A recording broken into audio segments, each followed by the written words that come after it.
Saudi আরবে রমজানের শুরুতেই কঠোর অভিবাসন নীতি বাস্তবায়ন করা হচ্ছে।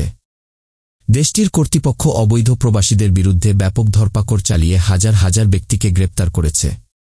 আবাসিক আইন, সীমান্ত নিরাপত্তা এবং শ্রম আইন লঙ্ঘনের দায়ে এসব প্রবাসীদের আটক করা হয়েছে।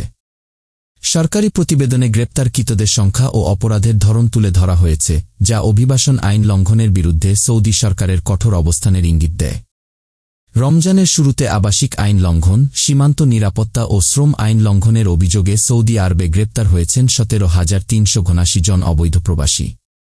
সরকারি প্রতিবেদন অনুযায়ী গ্রেপ্তারকৃতদের মধ্যে 10,397 জনকে আবাসিক আইন লঙ্ঘন, 4,128 জনকে অবৈধভাবে সীমান্ত পার এবং 2,864 জনকে শ্রম আইন লঙ্ঘনের দায়ে গ্রেপ্তার করা হয়েছে। প্রতিবেদনে আরও বলা হয়েছে, অবৈধভাবে সৌদি আরবে প্রবেশের জন্য 1,483 জনকে গ্রেপ্তার করা হয়েছে, যাদের মধ্যে 56% ইথিওপিয়ান, 41% ইয়েমেনি এবং 3% অন্যান্য দেশের নাগরিক। এছাড়া সৌদি থেকে অন্য দেশে পালিয়ে যাওয়ার সময় 104 জনকে গ্রেপ্তার করা হয়েছে। পরিবহন আইন লঙ্ঘনের দায়ে 15 জনকে গ্রেপ্তার করা হয়েছে।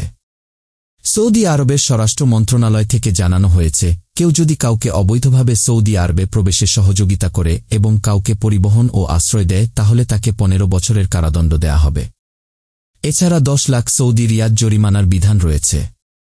সঙ্গে তার সম্পত্তি এবং যানবাহনও বাজেয়াপ্ত করা হতে পারে।